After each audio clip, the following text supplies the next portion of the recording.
Buenas tardes a todos. Seguí el ejemplo de Gino y tomé un vasito de agua, permiso.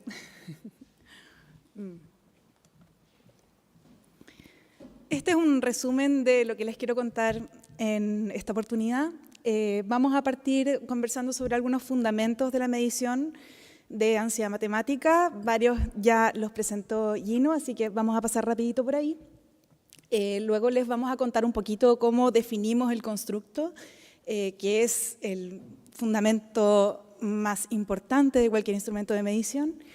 Luego les vamos a contar un poquito del desarrollo que hemos hecho y ahí me voy a meter un poquito más en psicometría, para terminar contándoles de los reportes de resultados que estamos generando, un camino bien bonito donde hemos puesto nuestro cariño y nuestra creatividad y esperamos que sigan alimentándose también de las impresiones de ustedes en el uso. Como dice ahí, la relación entre la ansiedad y las matemáticas puede ser perjudicial no solo en el momento, en el bienestar de los estudiantes, sino también a lo largo de la vida. Los sentimientos negativos hacia las tareas de matemáticas pueden incluso afectar el bienestar, la disposición para seguir aprendiendo matemáticas en la vida y en ese sentido puede llegar a afectar o alterar el curso vital de la trayectoria académica de cualquier persona. Y esto lo puso la OECD a través de PISA sobre la palestra ya en el año 2012.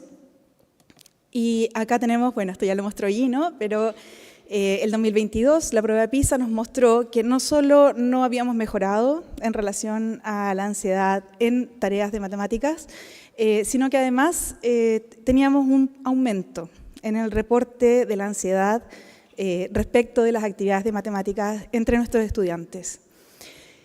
Habíamos aumentado más de un 10% en el reporte de ansiedad frente a las tareas de matemáticas y además nos estábamos ubicando como uno de los países con más alta ansiedad ante las matemáticas en el contexto de la OECD. CIMSE este año nos mostraba que esto sigue siendo un desafío que se suma a las brechas de género que ya traíamos en pandemia. O sea, además, la ansiedad matemática no se da de manera igual entre niñas y niños. Y también la evidencia esperanzadora de que los establecimientos que implementaban estrategias para disminuir la ansiedad matemática obtenían mejores resultados en matemáticas tanto en cuarto básico como en segundo medio. Con esta información, más diversos estudios, ahí estamos citando un metaanálisis, no voy a leer los nombres de los autores, pero está bastante reconocido de que la ansiedad matemática como tal se correlaciona de manera negativa con el desempeño de los estudiantes y tenemos también la certeza de que es un fenómeno abordable.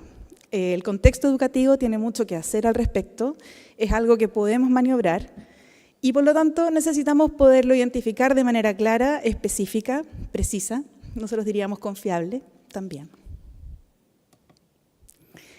Y aquí empieza la tarea de MIDE como expertos en medición. Nuestro trabajo, como ustedes pueden ver ahí, consiste en diferenciar aquello que es nuestro objeto de interés y aquello que queremos poder determinar en qué grado o medida se presenta en aquellas personas que queremos, sobre las que queremos hacer un diagnóstico o sobre las que queremos tener información. Y algo como la ansiedad matemática puede estar asociado a muy distintas manifestaciones y en muy distintos planos de la vida de los estudiantes. Por ejemplo, en la parte de arriba de ese diagrama, un alto nivel de ansiedad matemática puede traducirse en conductas evitativas. Conductas evitativas ante la evaluación, ante la enseñanza, pueden tener efecto en las prácticas evaluativas de los profesores, pueden afectar el clima de aula y así pueden generar un círculo vicioso, ¿cierto? Que termina probablemente haciendo todavía más severa la ansiedad que genera la tarea de matemáticas en sí misma. También sabemos que la ansiedad matemática tiene un efecto en la memoria de trabajo. El hecho de sentir ansiedad limita la capacidad cognitiva de cualquier persona y eso también pasa en matemáticas. Entonces, también es razonable pensar que cuando existen altos niveles de ansiedad matemática, los chicos presentan problemas, por ejemplo, para realizar tareas de cálculo, incluso para aplicar pasos de razonamiento, solo por ansiedad y no por falta de conocimiento. También la ansiedad matemática incide en el sentimiento de autoeficacia de las personas. La autoeficacia, a su vez, se traduce en que uno puede tener menos perseverancia ante una tarea cuando siente que no va a realizarla con éxito, ¿cierto? Y también incide en el esfuerzo que le voy a dedicar a la tarea. Entonces ahí nuevamente se genera una ramificación de la ansiedad que se traduce en otro círculo vicioso que también es importante poder frenar. Y por último, como dice ahí, la regulación del aprendizaje, y yo creo que podríamos decir unas cuantas manifestaciones más, tiene que ver con la capacidad de administrar el propio tiempo y la propia concentración. Cuando existe ansiedad, y esta ansiedad es problemática, estamos hablando de una ansiedad que te paraliza, que te genera un problema cognitivo y que finalmente se traduce en un malestar con efectos concretos sobre los resultados de aprendizaje de cualquier persona. Aquí estamos pensando en niños. Vamos a tener también actividades concretas de regulación del aprendizaje que no van a ser exitosas, de nuevo, perpetuando algo que no queremos en nuestros estudiantes. Nuestra tarea, cuando queremos medir la ansiedad matemática, consiste en determinar todas estas manifestaciones que se asocian a la ansiedad matemática y ser capaces de distinguirla entre sí de manera correcta para poder llevar un diagnóstico certero que podamos usar después. En ese camino, nosotros nos quedamos con esta definición que refiere a la ansiedad matemática como un estado principalmente emocional negativo, que aparece al estar en contacto con la disciplina de las matemáticas y que afecta negativamente el rendimiento en niños, adolescentes y adultos, como también afectando la confianza en las propias capacidades, baja autoestima en relación a este ámbito y actitudes negativas hacia el aprendizaje en general. Con esta definición de constructo, nosotros llegamos a la especificación de 4 dimensiones o ejes que son teóricamente distinguibles, pero en la práctica se manifiestan todos juntos. Por ejemplo, la ansiedad tiene una dimensión cognitiva, ¿cierto? En la dimensión cognitiva afecta las creencias que la persona tiene sobre sí mismo y en ese sentido se puede traducir en cosas como una baja autoconfianza, distracción, incluso pensamientos intrusivos cuando el nivel de ansiedad es muy alto. También tiene una dimensión emocional, que se manifiesta ahí, como dice, miedo, nervios, angustia o estrés ante una tarea de matemáticas. Tiene también, voy a esperar que pase la sirena, tiene también una dimensión fisiológica, que no hay que dejar de considerar al momento de medir la ansiedad matemática, y es el reporte, por ejemplo, de sudoración, palpitaciones, tiemblan las manos, ese tipo de manifestaciones. Y por último, manifestaciones en el ámbito de lo conductual. Y cuando decimos en lo conductual, nos referimos a todas esas conductas que se desencadenan una vez que existe esta ansiedad problemática, como por ejemplo, procrastinar, dilatar la tarea o evitar la actividad en sí misma. Todas estas dimensiones fueron llevadas a un proceso de desarrollo de un instrumento. Esta línea de tiempo que ustedes ven aquí es la línea que, con algunas diferencias, sigue cualquier desarrollo de cualquier instrumento de medición. Tenemos en un primer momento una exploración, una revisión bibliográfica, ¿cierto? Vemos la teoría y lo que empíricamente podemos decir sobre el fenómeno de interés. Definimos un constructo, que es lo que acabo de mostrarles, y luego creamos ítems y definimos una escala de respuestas. Ese proceso, obviamente, es iterativo, es creativo, y es revisado por múltiples personas, como dice ahí en este caso. Tuvimos expertos en medición, en evaluación y también en ansiedad matemática. Luego viene la parte de psicometría, que esa es la parte que nos toca a nosotros, desde mi equipo que está ahí atrás. En la parte psicométrica tuvimos para este instrumento un pilotaje cualitativo y un pilotaje cuantitativo, que les voy a contar enseguida de qué se trata. Luego de esos estudios hacemos ajustes. Ya tenemos una primera versión que podemos empezar a usar. Y luego, como la construcción de instrumentos, los que trabajamos en medición decimos que es algo que nunca termina, viene la agenda de validación. Y es el proceso en que uno va acumulando evidencia de que todo lo que ha hecho está correcto, es preciso, es confiable, es válido o razonablemente válido para los usos que le queremos dar. Entonces, les quiero contar aquí que todo lo que hicimos de psicometría en adelante fue con el apoyo de Bien Público. Aquí Belén Educa, Haciendo Escuela y el programa ARPA han sido socios importantes de este proceso. Ya hemos aplicado este instrumento a más de 3.000 estudiantes en muchos casos asociados a nuestras pruebas CEPA, lo que también nos ha dado una oportunidad de estudio privilegiada como MIDUC.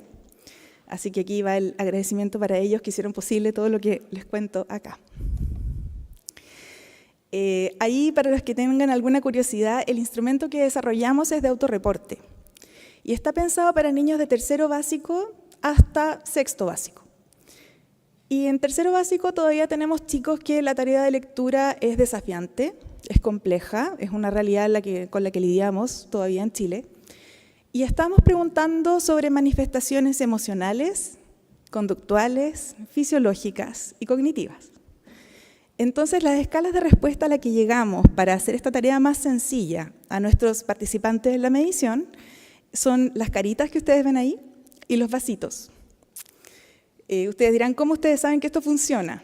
Pues bueno, eso fue la tarea que ahí la Tere y equipo llevaron a cabo de un pilotaje cualitativo.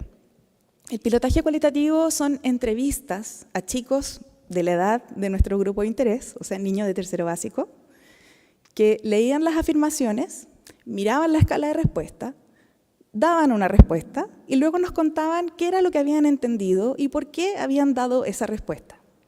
A través de esas conversaciones y de esas entrevistas, nosotros podemos tener la certeza de cuál era la secuencia de caritas que mejor iba a funcionar, cómo se iba a entender el vasito desde más vacío a más lleno y cómo eso se relacionaba con un reporte de frecuencias en que a la persona le ocurre algo. Y con eso tuvimos la confianza para hacer un piloto psicométrico ya cuantitativo con un grupo importante de datos. Lo que está ahí a la izquierda es cómo nosotros miramos, y de hecho esos son pantallazos reales del primer estudio piloto que tuvo este instrumento. Miramos los análisis factoriales, miramos cómo se veía la distribución de puntajes que estaba entregando nuestro instrumento, miramos la matriz de correlaciones bivariadas y fuimos avanzando a mirar esto con un modelamiento IRT.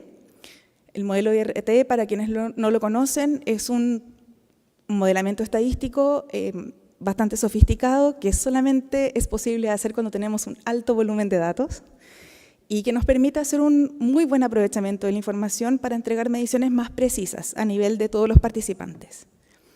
Y todos esos modelamientos derivan en una escala de puntajes que luego se ve, como la imagen que ven ahí a la derecha, en un reporte de resultados. Este es todo el camino que llegamos para decir su promedio es tal, los puntajes van de tanto a tanto, y estos son los resultados de las niñas y de los niños, por ejemplo.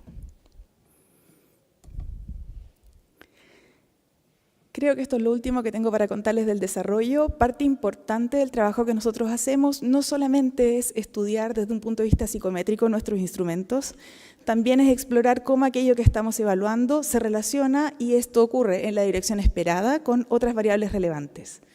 Nosotros tenemos el lujo de contar con las pruebas CEPA, tuvimos el privilegio de poder aplicar este estudio piloto a estudiantes que también rendían nuestras pruebas CEPA. Pruebas que su nivel de confiabilidad nos permitía hacer este análisis de correlación. Y lo que ustedes están viendo ahí es, bueno, aparte de que es una foto literal del análisis de correlación en tercero básico, es la referencia respecto de lo que se ha encontrado internacionalmente. En la literatura y los metaanálisis, el nivel de correlación que se ve entre la ansiedad matemática y los resultados en las pruebas de matemáticas varía entre 0.28 negativo y 0.34 en el caso más alto también negativo. O sea, a mayor ansiedad, más mal me va en las pruebas de logro de matemática. Nosotros encontramos una correlación en la línea de estos valores. La correlación que estamos mostrando ahí, para lo que alcancen a ver el numerito chiquitito que está abajo, estuvo en 0.27 en nuestro primer análisis piloto. Y por último, contarles sobre los reportes que estamos pensando. Ahí hay un pantallazo con el logo antiguo de AMAT. Este es un reporte, de hecho, uno de los que entregamos a principios de abril, así que están todavía fresquitos para los que lo conocen. Les quiero mostrar algunas imágenes, demuestra algunos botones del tipo de reporte que estamos pensando. Todos nuestros reportes tienen una primera parte introductoria, donde les recordamos de qué se trata la medición de este instrumento y tratamos de orientar el uso que queremos darle, que es una responsabilidad nuestra como desarrolladores de cualquier medición. Ese tipo de láminas se las van a encontrar siempre, digamos, porque nos preocupa que lo que estamos entregando se use para aquello para lo cual fue creado. Y en ese sentido, el diagnóstico de la ansiedad matemática no tiene un enfoque clínico, tiene un enfoque sobre las prácticas de aula. Y los análisis que estamos entregando están pensados para mostrar una panorámica a nivel de escuelas y a nivel de sostenedores, para poder justamente tomar medidas sobre grupos de estudiantes donde la ansiedad pueda ser más alta que en otros grupos. También en nuestros informes, como hoy por hoy estamos en una era en que abunda la información y escasea el tiempo, tienen guías con preguntas que también son claros respecto de los alcances y los usos que se pueden dar a la información que estamos entregando y el nivel de detalle de información que podemos entregar. Y los resultados, por ejemplo, para un sostenedor, este es un pantallazo anonimizado de un reporte a sostenedores, entrega una panorámica sobre escuelas.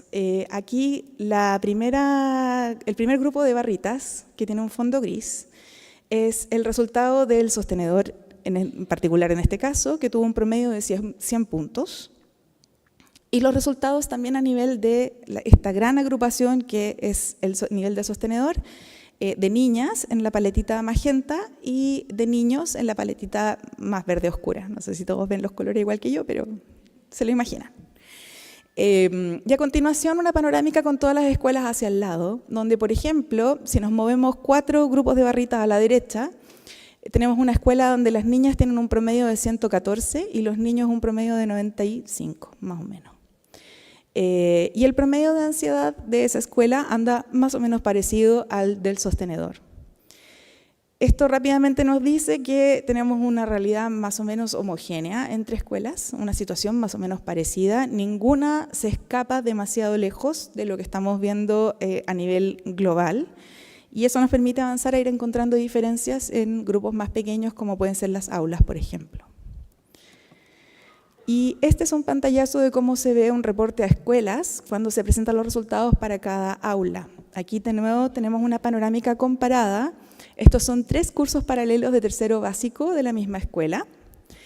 Los colores más oscuros señalan las proporciones por sobre el promedio de la escuela. O sea, si el promedio de la escuela en ansiedad fuera de 80 puntos, de 80 para arriba los chicos quedan clasificados como los sectores de esas tortas con colores más oscuros. Y los colores más claros son los chicos que quedaron por debajo del promedio. Son más claros porque con ellos la problemática está por debajo de la tendencia del grupo y no son necesariamente un grupo al que uno iría a buscar con preocupación. Iría a buscar con preocupación a los chicos que quedaron categorizados con los colores más oscuros.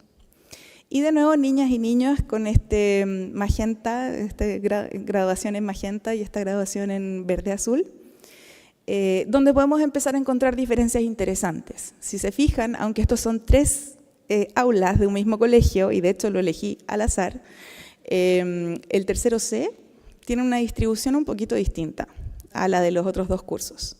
De hecho, acá las barras más oscuras se ven más pequeñas, lo que es una buena noticia. Algo pasa con las prácticas del tercero C, que hay menos niños con alto nivel de ansiedad matemática respecto de la media de ese mismo colegio.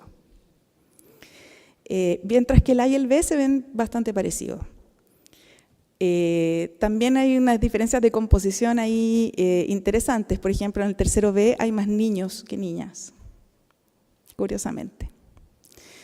Y también podemos ver que la proporción de niños con alta ansiedad matemática es más grande en el A y en el B que en el C.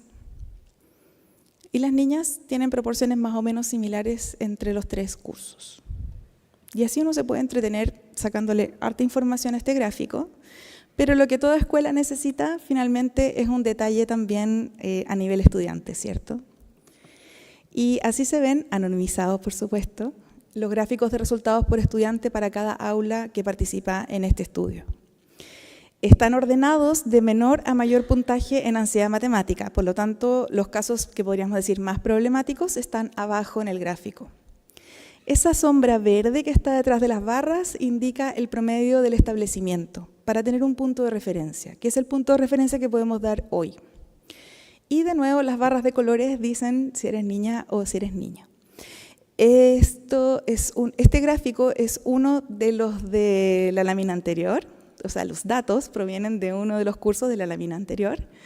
Y si se fijan, por sobre la sombra verde que marca la tendencia de la escuela, pareciera ser que hay más niños que niñas, en este caso. Pero también llama la atención que los puntajes de las niñas están más altos en este grupo hacia el final. O sea, las dos barras de abajo corresponden a niñas.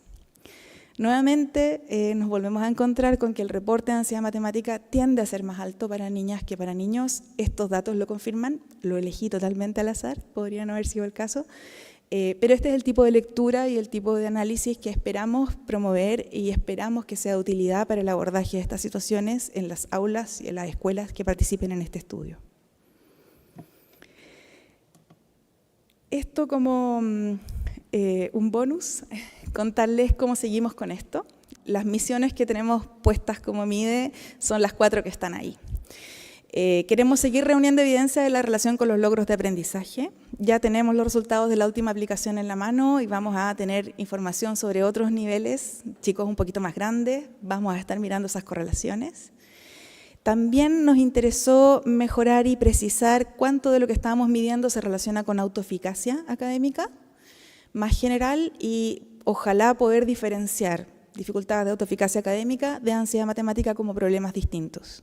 Para nosotros es importante desde el punto de vista de la precisión de la información que vamos a entregar, pero también es importante como parte de nuestra agenda de validación del instrumento, para no estar confundiendo aquello que nos interesa medir. También queremos determinar el puntaje de corte, al menos un puntaje de corte, que nos permita identificar cuándo un resultado en ansiedad matemática es preocupante y debe ser abordado con relativa urgencia. También es una misión para los próximos meses.